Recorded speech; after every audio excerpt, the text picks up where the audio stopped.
चैत्र नवरात्रि में नौका पर सवार होकर आएंगी माँ दुर्गा। अपने भक्तों की सभी मनोकामनाएं पूरी करेंगी माँ। 22 मार्च को उत्तर भाद्रपद नक्षत्र में शुरू हो रही है चैत्र नवरात्रि की शुरुआत। कलश स्थापना का शुभ मुहूर्त 22 मार्च को सुबह 6:23 से सुबह 7:32 तक रहेगा। सभी दर्शकों को मेरा गुरमीत बेदी का नमस्कार। हिंदू धर्म में नवरात्रि का बहुत महत्व है और माँ के भक्तों को बड़ी शिद्दत के साथ नवरात्रि पर्व का इंतजार रहता है। देवी भागवत पुराण के अनुसार पूरे वर्ष में 4 नवरात्र मनाए जाते हैं, जिनमें 2 गुप्त नवरात्र सहित शारदीय नवरात्र और वासंती नवरात्र, जिसे चैत्र नवरात्र कहा जाता है, वो शामिल हैं। गृहस्थ लोगों के लिए 2 नवरात्रि ही शुभ मानी गई है, चैत्र नवरात्रि और शारदीय नवरात्रि। जो 2 गुप्त नवरात्रि हैं वो तांत्रिक साधना के लिए ही शुभ मानी जाती हैं। सभी नवरात्रों का जो जिक्र है वो देवी भागवत तथा अन्य धार्मिक ग्रंथों में किया गया है। हिंदी कैलेंडर के हिसाब से चैत्र मास से हिंदू नव वर्ष की शुरुआत भी होती है और इसी दिन से नवरात्र भी शुरू होते हैं। मैं अपने दर्शकों को बताना चाहूंगा कि इस साल चैत्र नवरात्रि की जो शुरुआत है वो 22 मार्च से उत्तर भाद्रपद नक्षत्र में हो रही है, जो 30 मार्च तक रहेगी। 30 मार्च को ही रामनवमी भी मनाई जाएगी। हिंदू धर्म में नवरात्रि को बेहद पवित्र माना गया है। इस दौरान माँ दुर्गा के 9 स्वरूपों की विधि विधान से पूजा अर्चना की जाती है। इन 9 दिनों में माता रानी पूजा अर्चना करने से विशेष फलों की प्राप्ति होती है। इस बार की चैत्र नवरात्रि बेहद खास है। पूरे 9 दिन ये रहेगी। इस साल 22 मार्च से 30 मार्च तक नवरात्रि है। 31 मार्च को दशमी के दिन पारण होगा। शास्त्रों के अनुसार पूरे 9 दिन की नवरात्रि शुभ मानी जाती है। इसके अलावा इस बार माँ दुर्गा का आगमन जो है वो नाव यानी नौका पर हो रहा है। ये भी एक प्रकार का शुभ और सुखद संकेत है।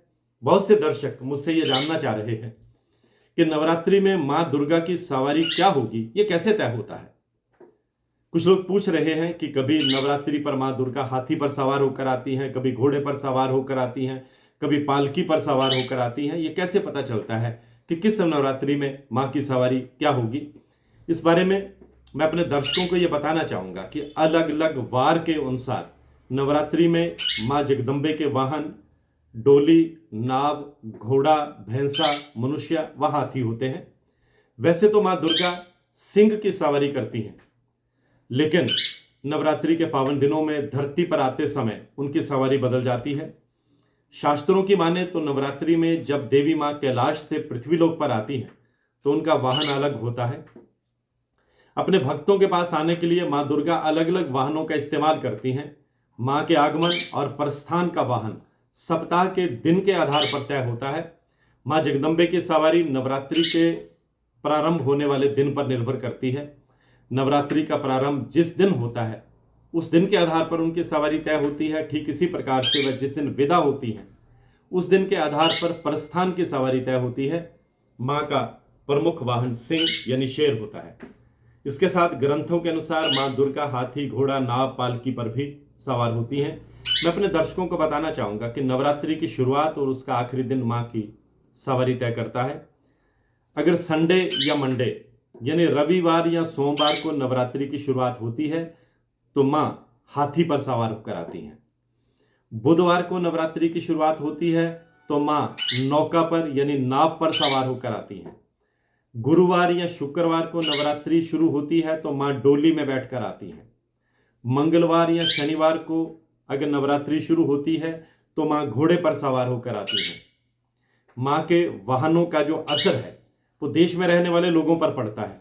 साथ ही माँ का हर वाहन जो है वो विशेष संदेश देता है। हाथी पर अगर सवार होकर आना अधिक बारिश का संकेत देता है। माँ दुर्गा के घोड़े पर सवार होकर आना शुभ नहीं माना जाता। ये थोड़ा सत्ता में उथल पुथल और प्राकृतिक आपदाओं का संकेत देता है। माँ का डोली पर सवार होकर आना थोड़ा हानि का इशारा करता है। महामारी की स्थिति भी कई बार पैदा हो सकती है। लेकिन जब देवी माँ नाव पर सवार होकर आती हैं तो माँ अपने भक्तों की सभी मनोकामना पूरी करती हैं और अपने भक्तों के सभी कष्टों को हर लेती हैं। अब ये सवाल भी जहन में उठना स्वाभाविक है कि माँ नवरात्रि के दिनों में ही धरती पर क्यों आती हैं।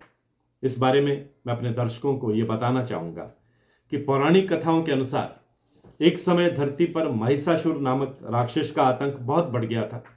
ऐसे में सभी देवताओं ने धरती को महिषासुर के अत्याचार से मुक्त कराने के लिए माता पार्वती को प्रसन्न किया, उनसे रक्षा करने का आह्वान किया। सभी देवताओं के अनुरोध पर माता पार्वती ने अपने अंश 9 रूप प्रकट किए, जिन 9 रूपों को सभी देवताओं ने अपने शस्त्र देकर संपन्न किया। यह कार्य चैत्र महीने की प्रतिपदा तिथि से शुरू होकर 9 दिन तक चला था। तभी से 9 दिनों को चैत्र नवरात्रि के रूप में मनाया जाने लगा। मैं अपने दर्शकों को बताना चाहूंगा कि 22 मार्च 2023 से चैत्र नवरात्रि प्रारंभ हो रहे हैं। चैत्र नवरात्रि का पावन पर्व हर साल चैत्र माह के शुक्ल पक्ष की प्रतिपदा तिथि से प्रारंभ होता है। नवरात्रि के प्रथम दिन कलश स्थापना होती है। चैत्र नवरात्रि की नवमी तिथि को रामनवमी मनाई जाती है। ज्योतिष की दृष्टि से चैत्र नवरात्र का विशेष महत्व है, क्योंकि इस नवरात्र के दौरान सूर्य का राशि परिवर्तन होता है। सूर्य 12 राशियों में भ्रमण पूरा करते हैं और फिर से अगला चक्कर पूरा करने के लिए अपनी पहली राशि मेष में प्रवेश करते हैं। सूर्य और मंगल की राशि मेष जो है वो अग्नि तत्व वाले हैं, इसलिए इनका संयोग से गर्मी की शुरुआत होती है। चैत्र नवरात्र से नव वर्ष के पंचांग की गणना शुरू होती है। इसी दिन से वर्ष के राजा, मंत्री, सेनापति, वर्षा, कृषि के स्वामी ग्रह का निर्धारण होता है और वर्ष में अन्न, धन, व्यापार और सुख शांति का आकलन किया जाता है। नवरात्र में देवी और नवग्रहों की पूजा का कारण यह भी है कि ग्रहों की स्थिति पूरा साल अनुकूल रहे और जीवन में खुशहाली बनी रहे। धार्मिक दृष्टि से नवरात्र का अपना अलग ही महत्व है, क्योंकि इस समय आदि शक्ति, जिन्होंने इस पूरी सृष्टि को अपनी माया से ढका हुआ है और जिनकी शक्ति से सृष्टि का संचालन हो रहा है, जो भोग और मोक्ष देने वाली देवी हैं, वो पृथ्वी का भ्रमण करती हैं। इसलिए इनकी पूजा और आराधना से इच्छित फलों की प्राप्ति अन्य दिनों की अपेक्षा जल्दी होती है। चैत्र नवरात्र का धार्मिक दृष्टि से भी खास महत्व है, क्योंकि ऐसा माना जाता है कि चैत्र नवरात्र के पहले दिन आदि शक्ति प्रकट हुई थी और देवी के कहने पर ब्रह्मा जी ने सृष्टि निर्माण का काम जो था वो शुरू किया था। इसलिए चैत्र शुक्ल प्रतिपदा से हिंदू नववर्ष शुरू होता है। चैत्र नवरात्र के तीसरे दिन भगवान विष्णु ने मत्स्य रूप में पहला अवतार लेकर पृथ्वी की स्थापना की थी। इसके बाद भगवान विष्णु का 7वां अवतार जो भगवान राम का है वह भी चैत्र नवरात्र में हुआ था। इसलिए धार्मिक दृष्टि से चैत्र नवरात्र का बहुत महत्व है। नवरात्र का महत्व सिर्फ धर्म, अध्यात्म और ज्योतिष की दृष्टि से ही नहीं है, बल्कि वैज्ञानिक दृष्टि से भी नवरात्र का अपना महत्व है। रुत बदलने के समय रोग, जिन्हें आसुरी शक्ति कहते हैं, उनका अंत करने के लिए हवन पूजन किया जाता है, जिसमें कई तरह की जड़ी बूटियों और वनस्पतियों का प्रयोग किया जाता है। हमारे ऋषि मुनियों ने न सिर्फ धार्मिक दृष्टि को ध्यान में रखकर नवरात्रि में व्रत और हवन पूजन के लिए कहा, बल्कि इसका वैज्ञानिक आधार भी है। नवरात्र के दौरान व्रत और हवन पूजन स्वास्थ्य के लिए बहुत बढ़िया है। इसका कारण यह है कि चारों नवरात्र ऋतुओं के संधि काल में होते हैं, यानी नवरात्र ऐसे समय में आते हैं जब मौसम में बदलाव हो रहा होता है, जिससे शारीरिक और मानसिक बल की कमी आती है। शरीर और मन को पुष्ट और स्वस्थ बनाकर नए मौसम के लिए तैयार करने के लिए व्रत किया जाता है। मैं अपने दर्शकों को बताना चाहूंगा कि चैत्र नवरात्र का पावन पर्व जो है वो 22 मार्च से शुरू हो रहा है और पंचांग के अनुसार चैत्र शुक्ल प्रतिपदा से चैत्र नवरात्रि प्रारंभ होती है। इस साल 21 मार्च दिन मंगलवार को रात 10:52 से चैत्र शुक्ल प्रतिपदा तिथि प्रारंभ होगी। 22 मार्च को बुधवार को रात 8:20 पर इस तिथि का समापन होगा। उदया तिथि के अनुसार चैत्र नवरात्रि का जो प्रारंभ है वो 22 मार्च बुधवार से होगा। चैत्र नवरात्रि 2023 कलश स्थापना मुहूर्त के बारे में मैं अपने दर्शकों को बताना चाहूंगा कि चैत्र नवरात्रि की कलश स्थापना 22 मार्च को होगी।